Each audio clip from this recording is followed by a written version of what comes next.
এসেছিস? আমি তোর জন্যই অপেক্ষা করছিলাম। কেন, বাবা কোথায়? বাবার শরীর কি আরও খারাপ হয়েছে নাকি?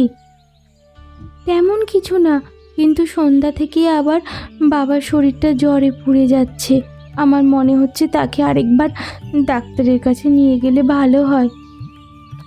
আজই মাত্র মাইনে পেলাম। কাল বিকেলে কাজ থেকে কিছুক্ষণের ছুটি নিয়ে বাবাকে ডাক্তারবাবুর কাছে নিয়ে যাব, বুঝলি তো? টাকাটা এমন একটা জিনিস, কামাই করতে কত সময় লেগে যায়, অথচ খরচ হতে একটু সময় লাগে না। বাবা সুস্থ থাকাটা আমাদের কাছে সবচেয়ে বেশি জরুরি। যত টাকা যাবে যাক, বাবা সুস্থ থাকলেই হলো। ঠিক বলেছিস, বাবা ছাড়া এই পৃথিবীতে আমাদেরই বা কে আছে? বাবাই তো আমাদের পরিবার। বাবা আছে বলেই তো এই অন্ধ চোখ নিয়েও এখনো সংগ্রাম করে বেঁচে আছি। নিজের অন্ধত্বকে কখনো নিজের দুর্বলতা হতে দিইনি। ছোটবেলায় মা বলতো, নিজের দুর্বলতাকেই শক্তি বানিয়ে কাজে লাগাতে পারলে মানুষ সফল হবেই হবে। মা, তাড়াতাড়ি আমাকে খেতে দাও তো, খাওয়া দাওয়া সেরে আমাকে কাজে যেতে হবে। রাতে 3টে বাজে, বাড়ি ফিরে আবার বলছিস খাওয়া দাওয়া সেরে তোকে কাজে যেতে হবে? রাতে 3টের সময় কে তোকে কাজে ডেকেছে শুনি? ও আচ্ছা আচ্ছা, রাত হয়ে গেছে, আমি তো খেয়ালই করিনি। সবে মাত্র দুপুরে গিয়ে দোকানে গিয়ে বসেছিলাম, রাত কি করে হয়ে গেল বুঝতেই পারলাম না। তুই আজ আবার নেশা করে বাড়িতে এসেছিস তাই না? তোকে সব সময় আদর করে মাথায় তুলে রাখি বলে কি তুই যা ইচ্ছে তাই করবি? তোকে না কতবার বলেছি এই নেশা না করতে। মাত্র আমি বাড়ি ফিরলাম আর তুমি আমাকে জ্ঞান দিতে শুরু করেছো। আমি এখন আবার চলে যাব বলে দিলাম। ঠিক আছে বাবা, ঠিক আছে, আমি আর কোনো কথাই বলবো না। খাবারের থালা সাজিয়ে রেখেছি সেই 2 ঘন্টা আগে থেকে। খাবারটা খেয়ে তারপর ঘুমিয়ে পড়। খাবার কেন খাবো? আমি তো এই মাত্র খেয়ে উঠলাম। বুঝেছি, তোমার বয়স হচ্ছে তাই কোনো কথা মনে থাকে না।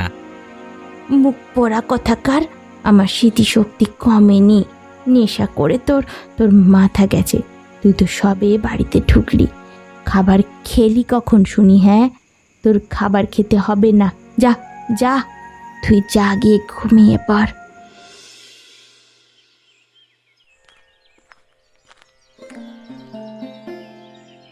কোনোদিন তো তোকে এ সময় ঘুম থেকে উঠতে দেখি না। আজকে হঠাৎ সূর্য কোন দিক দিয়ে উঠেছে, তুই সকাল সকাল ঘুম থেকে উঠে গেছিস। আমি এখন গিয়ে আবার ঘুমাবো, কিন্তু তুই চলে যাচ্ছিস তাই উঠলাম তোকে এটা বলবার জন্য যে আমার 1000 টাকা দরকার।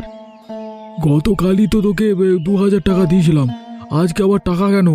গতকাল যে টাকা দিয়েছিলাম সেই টাকা সব খরচ করে ফেলেছিস একদিনেই। তোকে তো বললাম আমার টাকা দরকার, তুই এত প্রশ্ন উত্তর করছিস কেন? আমার একটা জরুরি কাজ আছে, তার জন্যই টাকাটার প্রয়োজন। বেশ, টাকা না হয় তোকে দেব, কিন্তু আমার থেকে যেহেতু টাকা নিবি তাহলে আমাকে বল তোর কি এমন প্রয়োজনীয় কাজ যার জন্য তোর প্রতিদিন এত টাকা দরকার হয়। দাদা, আমি এখন বড় হয়েছি, আমার সব কিছুর কৈফিয়ত আমার তোকে দিতে হবে বলে আমি মনে করি না। তুই যেহেতু এতটাই বড় হয়ে গেছিস তাহলে এখন টাকাটাও নিজেই কামাই করতে শেখ। আমার চাই না তোর টাকা। আজকে বাবা মা নেই বলে এই অবস্থা, বাবা মা থাকলে তোকে এত জ্বালাতন করতামই না। কাল সকালে তোমাকে আরেকজন নতুন ডাক্তারের কাছে নিয়ে যাব। তার অনেক সুনাম শুনেছি, বুঝেছো? আমার বিশ্বাস তিনি তোমার চিকিৎসা করলে তুমি একদম সুস্থ হয়ে যাবে বাবা। তোদেরকে আমি কতবার বলেছি আমার জন্য এত কষ্ট না করতে। ভালো লাগে না তোদেরকে এভাবে দেখতে।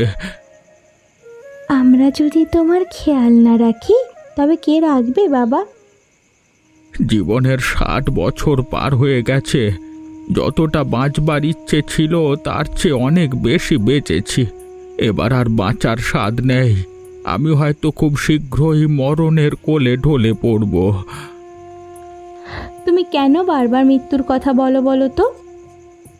মৃত্যু কি জানিস তো মা? মৃত্যু হলো একটা অপ্রিয় সত্য, যেটা আমরা শুনতে চাই না, কিন্তু এ সত্য মেনে নেওয়া ছাড়া আমাদের আর কোনো উপায় থাকে না। অনেক হয়েছে বাবা, এবার এসব কথা বলা বন্ধ করো। আমরা তোমার চিকিৎসা করাবোই, তুমি একদম ভালো হয়ে যাবে। আমার শেষ ইচ্ছে হলো চোখ বুজে ফেলবার আগে তোদের দুজনের বিয়ে দেখে যাওয়া। তোরা দুজনে বিয়ে করে নিজ নিজ জীবন গুছিয়ে নিলে তবেই আমি মরে শান্তি পাবো। আমরা বিয়ে করে নিলে তোমার দেখাশোনা কে করবে শুনি? আবার আমার ব্যাপারে ভাবছিস? তোরা কি মৃত্যুর আগে আমার শেষ ইচ্ছেটা পূরণ করবি না? কতদিন পর আমার ছেলেটাকে দেখছি বলতো, চেহারা এমন ক্লান্ত লাগছে কেন বাবা? তেমন কিছু নয় মাসিমা, সারা দিন পর দপ্তর থেকে ফিরছি বলে হয়তো একটু ক্লান্ত দেখাচ্ছে। বাড়ি গিয়ে বিশ্রাম নিলে ঠিক হয়ে যাবে। তুমি এ সময় চললে কোথায়? গরিব মানুষ, ধার দেনা করে কোনো রকম কোনো মতে বেঁচে যাচ্ছি। বাজারে যাচ্ছিলাম একটু একটু চাল ডাল আনতে, টাকা তো নেই, দোকানদারের ঝাড় খেয়ে ধার করে আনতে হবে। সে কি মাসিমা, আমি থাকতে তুমি দোকানে ঝাড়ি খেয়ে ধার করে জিনিসপত্র আনতে যাবে কেন? তোমায় না বলেছি টাকার দরকার হলে আমাকে বলবে। সব সময় কি আর তোর কাছ থেকে আবদার করা যায় বলতো বাবা? হ্যাঁ, আমি তো তোমাকে আমার মায়ের মতোই দেখি। তোমার যখন যা দরকার হবে আমাকে বলবে। আমি জানি না আপনি কে, কিন্তু আপনাকে অসংখ্য ধন্যবাদ আমাকে সাহায্য করার জন্য। আমি চোখে দেখতে পাই না, তাই কাগজগুলো খুঁজে পাচ্ছিলাম না। কোনো সমস্যা নেই, আপনাকেও আমি এর আগে কখনো দেখেছি বলে মনে হচ্ছে না। আপনি কি এই গ্রামে নতুন নাকি? না তো, আমি ছোটবেলা থেকেই এই গ্রামে থাকি, ঘোষপাড়ায় আমার বাড়ি। ও আচ্ছা, আপনি ঘোষপাড়ায় থাকেন? আমার নাম আনন্দ, আমি কল্যাণপাড়ায় থাকি, ওইদিকে। কল্যাণপাড়া আমাদের বাড়ি থেকে বেশি দূরে নয়, মাঝে মাঝে আমার সেখানে যাওয়া হয়। আপনি যদি কিছু মনে না করেন তাহলে আমি আপনাকে আপনার বাড়ি অবধি এগিয়ে দিয়ে আসতে পারি। হ্যাঁ, না না, তার কোনো দরকার নেই। আপনাকে কষ্ট করে আমাকে আমার বাড়ি পৌঁছে দিতে হবে না, আমি নিজেই চলে যেতে পারবো। ভেবে দেখুন, এমনও তো হতে পারে কিছু পথ যাওয়ার পর দুর্ভাগ্যবশত আবার আপনার হাত ফসকে কাগজগুলো পড়ে গেল। আমি সঙ্গে থাকলে আর কোনো চিন্তা থাকবে না। আপনি খুব চালাক, আপনার সঙ্গে আমি কথায় পারবো না। যেহেতু নিজে থেকেই আমার সাহায্য করতে চাইছেন, তবে আর আমি আপনাকে নিষেধ করব না। আপনি কিসে পড়াশোনা করছেন এখন? সবে কলেজে ভর্তি হয়েছি। আপনি কি পড়াশুনো করেন নাকি কাজকর্ম করেন? মাধ্যমিক পাশ করবার পরে বুঝে গেছিলাম আমার দ্বারা পড়াশোনা হবে না। আপাতত কোনো কাজকর্মও করছি না, তাই আমাকে বেকার বলা যায়। কেন আমার পিছনে পিছনে ঘুরে আমাকে বিরক্ত করছো? আমি তোমার সামনে হাত জোর করে বলছি, দয়া করে আমার পিছু ছেড়ে দাও। ছেড়ে দেওয়ার জন্য তোমার পিছু নিইনি, তুমি কিন্তু আমার প্রস্তাবের এখনো কোনো উত্তর দিলে না। উত্তর দেওয়ার কি আছে? আমি তো বলেই দিয়েছি যে আমি বিয়ে করতে চাই না তোমাকে। শুধু আমি কেন, কোনো ভালো মেয়ে তোমাকে বিয়ে করতে চাইবে না। আমি বলে তোমাকে বিয়ে করতে যাচ্ছি, অন্য কেউ তোমার দিকে ফিরেও তাকাবে না, চোখে দেখতেও পায় না। কিছু অহংকার, ঢঙ্গাচ্ছি। আমি তো অন্ধ, তাহলে আমার মতো মেয়ের পিছনে কেন তুমি নিজে পড়ে নিজের সময় নষ্ট করছো? হ্যাঁ, আমি তোমাকে বিয়ে করতে চাই না। যদি আমার ধৈর্যের বাঁধ ভেঙে যায় তাহলে কিন্তু আমি এত সুন্দরভাবে তোমাকে বোঝাবো না। জোর করে তুলে নিয়ে যাবো বলে দিলাম। মুরালি, তুই এখানে কি করছিস? আরে মেয়েটাকে? হ্যাঁ, কিছু না প্রণব দাদা, ও আমার সঙ্গে পড়াশোনা করতে বহুদিন পর দেখা হলো তো, তাই ভাবলাম কথা বলি। আর কি পাচ্ছি না তোমার সাথে, বলো না। ও মিথ্যে কথা বলছে। এই মুরালি আমাকে প্রত্যেক দিন বিরক্ত করে, আর আর এখন আমাকে সরাসরি হুমকি দিচ্ছে, যদি বিয়ে না করতে রাজি হই তাহলে নাকি আমাকে তুলে নিয়ে গিয়ে ও বিয়ে করবে। তুই যে এসব করে বেড়াচ্ছিস তোর মা জানে? দাঁড়া তো, আমি এখনই পুলিশে খবর দিচ্ছি। কি হয়েছে? গত দুদিন ধরে তো রেগে আমার সঙ্গে কথা বলছিলিস না, হঠাৎ এভাবে ছুটতে ছুটতে আমার কাছে এলি কেন? তুমি কি বলো তো দাদা, সামান্য একটু রাগ দেখিয়েছে বলে তুমি এখনো সেটা নিয়ে পড়ে আছো? তোমার ছোট ভাই হিসেবে কি আমার একে এটুকু অধিকার নেই? এত মিষ্টি মিষ্টি কথা তুই তখনই বলিস যখন তোর আমার কাছে কোনো কিছু আবদার করবার থাকে। বল তোর কি চাই? এই জন্যই তোমাকে আমার এত ভালো লাগে দাদা। আমি কোনো কিছু বলবার আগেই তুমি বুঝে যাও আমার মনে কি চলছে। আমার একমাত্র আদরের ছোট ভাইকে আমি বুঝবো না? তা কি হয়? এখন আর দেরি না করে বল তোর কি চাই। গতকাল একটা মেয়ের সঙ্গে আমার দেখা হয়েছিল। ওর বাড়ি ঘোষপাড়ায়। মেয়েটা চোখে দেখতে পায় না, কিন্তু ওর সঙ্গে কথা বলবার পর থেকে আমার শুধু ওর কথাই মনে পড়ছে। বুঝতে পেরেছি, এটা অস্বাভাবিক কিছু না। এবার আমাকে কি করতে হবে সেটাই বলো। ওর বাড়িতে ওর বাবা আর বড় দিদি থাকে। আমি তো আর যেতে পারবো না। তুমি একবার গিয়ে ওর বাবা আর দিদির সঙ্গে কথা বলো না গো। আমি ওকে বিয়ে করতে চাই। সবই ঠিক আছে, কিন্তু বিয়ে কিন্তু কোনো সহজ ব্যাপার নয়। অনেক দায়িত্ব নিতে হয়, পারবি তো? আমি পারবো দাদা। তুমি শুধু একবার গিয়ে ওর বাবার সঙ্গে কথা বলো। আমি শীঘ্রই একটা চাকরি খুঁজে ফেলবো। বেশ বেশ, তোর কোনো আবদার যেহেতু অপূর্ণ রাখিনি, এটাও অপূর্ণ রাখবো না। আমি কালকেই ওর বাড়িতে কথা বলবো তোর আর ওই মেয়েটার বিয়ের ব্যাপারে। আপনি এবং আপনার ভাই আমার দুই অন্ধ মেয়েকে বিয়ে করে নিজেদের স্ত্রী হিসেবে গ্রহণ করতে চাইছেন। আমার জন্য এর চেয়েও বেশি খুশির আর কিছু হতে পারে না। আমার খুব ছোটবেলায় আমাদের বাবা মা দুজনকে একটি দুর্ঘটনায় হারিয়েছি। তখন থেকে আনন্দ আর আমরা একে অপরের একমাত্র ভরসা। আনন্দকে আমি নিজের সন্তানের মতো বড় করেছি। আপনার ভাইয়ের পরম সৌভাগ্য যে আপনার মতো দাদা পেয়েছে। আজকালকার যুগে তো ভাই বোনেদের মধ্যে হিংসে ঝগড়া এসবই চলে। অবশ্য আমার দুই মেয়ে আপনাদের মতোই, ওদের মধ্যেও মায়া মমতার অভাব নেই। আমাদের কোনো চাওয়া পাওয়া নেই। আর তাছাড়া আপনি একা মানুষ। যদি আমাদের বিয়ে হয়ে যায় তাহলে বিয়ের পর থেকে আপনিও আমাদের সঙ্গে আমাদের বাড়িতেই থাকবেন। আশা করি এটা আপনাদের কোনো আপত্তি নেই এতে। মেয়েদের শ্বশুর বাড়িতে গিয়ে থাকলে সমাজের মানুষ কি বলবে কখনো ভেবে দেখেছেন? আমাদের মানুষ কি বলবে না বলবে সে নিয়ে আমি বেশি ভাবি না। তাছাড়া আমি নিজে মা বাবা ছাড়া বড় হয়েছি, তো তাই আমি চাই না বিয়ের পর আস্থার এবং সারদা আপনার স্নেহ থেকে বঞ্চিত হোক। আপনি খুবই মহৎ মানুষ। আপনার এবং আপনার ভাইয়ের সঙ্গে আমার মেয়েদের বিয়ে হলে আমার আর কোনো চিন্তাই থাকবে না। আমি খুব ভালোভাবে বুঝে গেছি মা। আমার কাছে তো আহামরি টাকা নেই, তাই ওই অন্ধ আস্থা আমাকে বিয়ে করতে রাজি হয়নি। প্রণবের কাছে টাকা আছে, আর ওই 3 বাপ মেয়ে প্রণবকে ফাঁসিয়ে এই বিয়ে করেছে। না হলে প্রণবের মতো ছেলে বিয়ে করবে এরকম একটা অন্ধ মেয়েকে? আমার নাম মুরালি। যে জিনিস আমি চেয়েও পাই না সেটা আমি অন্য কারোর হতে দেব না। প্রণবকে বিয়ে করে সুখে শান্তিতে সংসার করা হচ্ছে, এই সংসার আমি ভেঙে দেব। কুলটা হতভাগী মেয়ে একটা আমার ছেলের মনে কষ্ট দিয়ে সুখে শান্তিতে জীবন কাটাচ্ছে। আমাদের এমন কিছু একটা করতে হবে যেন প্রণব আস্থার উপর রেগে যায় আর ওকে অত্যাচার করতে শুরু করে, ওদের মধ্যেকার সম্পর্ক ঠুনকো হয়ে যায়। গিন্নি, আরে ও গিন্নি, কোথায় গেলে তুমি? তাড়াতাড়ি এদিকে এসো। কি হলো কি? এমন খুশির সংবাদ পেয়েছি যে বাড়ি ছুটে আসতে বাধ্য হলাম। আজকে আমার জন্য খুব খুশির দিন। তাই নাকি? কি এমন খবর পেয়েছো যার জন্য এত উত্তেজিত হয়ে বাড়িতে ফিরে এসেছো? আমাদের ছোটবেলার বন্ধু সমরজিৎ আগামীকাল পাঞ্জাব থেকে আমাদের গ্রামে আসছে। সমরজিৎ? এটা আবার কে? আগে তো কখনো নাম শুনিনি।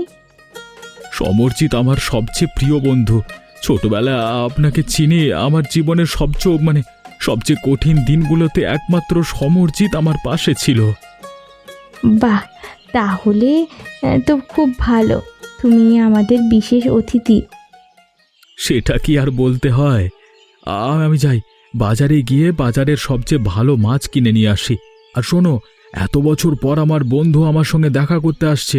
ওর খাতির যত্নে যেন কোনো কমতি না হয়। এই নিয়ে আমায় একদম ভাবতে হবে না, আমি তো আছি। আমি পুরো খেয়াল রাখবো। তুমি গিয়ে বাজার করে নিয়ে এসো। আমি খুব মজারভাবে সব রান্না করে খাওয়াবো আজকে। আমার বিশ্বাস তুমি সব সামলে নেবে। আচ্ছা আচ্ছা, বাজারে যাবার আগে তুমি আমাকে একটা ফর্দ বানিয়ে দাও তো, কি কি জিনিস লাগবে সব লিখে দাও। বেশ, তুমি কাগজ কলম নাও, আমি বলছি। তোর সাথে আর পারি না, জোর করে চা খেতে নিয়ে এলি, ওদিকে আবার বাড়ি ফিরতে দেরি হলে আমার গিন্নি চেঁচামেচি শুরু করে দেবে, ভাল লাগে না। বিয়ের পর তো দেখছি তুই বাঘ থেকে বিড়াল হয়ে গেছিস, এখন শুধু বইয়ের কথা মতো চলিস। হ্যাঁ, মজা নিচ্ছিস? নে নে, এখন তোরই সময়। যেদিন তুই নিজে বিয়ে করবি সেদিন বুঝবি এমন একটা জিনিস ও যাকে ভয় পেয়ে উপায় নেই। যদি এমনটাই হয়ে থাকে তাহলে আমি কখনো বিয়ে করব না, একা জীবন খুব শান্তি রে। বাজে কথা বলবার সময় নেই, চা খেয়ে তাড়াতাড়ি বাড়ি ফিরতে হবে, যদি দেরি হয় তাহলে রক্ষে নেই। আচ্ছা বেশ বেশ, তোর তো ভয়ে দিন কাটছে। তো দাদা প্রণবের কি অবস্থা? তারাও কি মানে এখনই ভয় ভীতি নিয়ে কাটে নাকি না তোর মতো অবস্থা? হ্যাঁ, একদমই না, দাদার জীবন আমার থেকে একদম বিপরীত। তাদের দিনকাল ভালোই যাচ্ছে। কালকে এক বিশেষ অতিথি আসবে, তার আয়োজনে দুজন ব্যস্ত। সবে মাত্র সেদিন বিয়ে হলো, এত তাড়াতাড়ি ওরা বাবা মাও হয়ে যাচ্ছে? তোর মাথায় গোবর ঠাসা, বিশেষ অতিথি মানে বাচ্চা নয়। কালকে দাদার ছোটবেলার এক বন্ধু বহু দূর থেকে এ গ্রামে আসছে। সে দাদার জন্য খুবই গুরুত্বপূর্ণ ব্যক্তি, তাই দাদার হুকুম তার আপ্যায়নে কোনো ত্রুটি রাখা যাবে না। ঠিক এই সুযোগটাই তো খুঁজছিলাম আমি। এবার হবে মজা, এমন চাল চালবো প্রণব আর আস্থার মধ্যে তৃতীয় বিশ্বযুদ্ধ লেগে যাবে।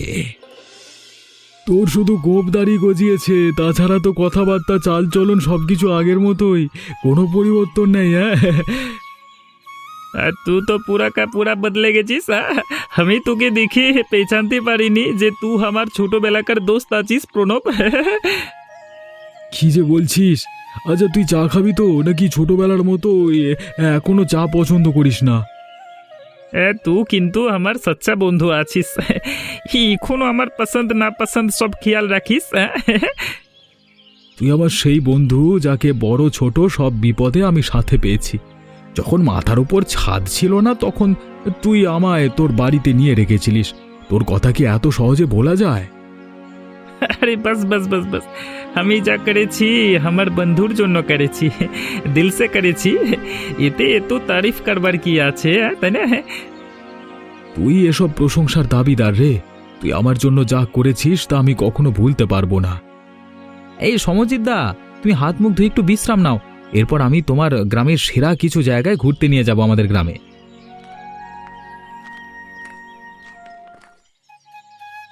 সমুচিত, এই হলো আমার স্ত্রী আস্থা। তুই আসবি শুনে রান্নাঘর সাজানো কিছু কমতি রাখিনি, দেখ না।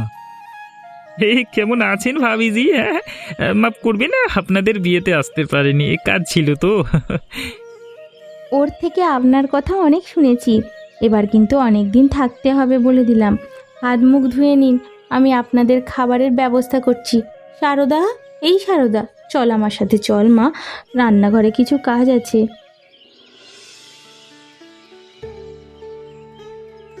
যেহেতু আজকে আমাদের অতিথি আর সব রান্নার আয়োজন ওর জন্যই করা, সুতরাং সব আগে সমরজিৎ প্রত্যেকটা খাবার খেয়ে দেখবে। কেন রে, আমি একা কেন খাবো? তোরা সবাই আমার সাথে শুরু কর। হ্যাঁ হ্যাঁ, না সমরজিৎদা, আজ আপনি আমাদের বিশেষ অতিথি, তাই এই সব কিছু আপনি আগে খেয়ে দেখবেন। আপনার যদি খাবার পছন্দ হয় তাহলে আমি খুব খুশি হব। ওরা একদম ঠিক বলছে, এমনি তো এটাই নিয়ম, আগে অতিথিদের খাওয়া উচিত, তারপর বাড়ির লোকের। তুমি শুরু করো বাবা।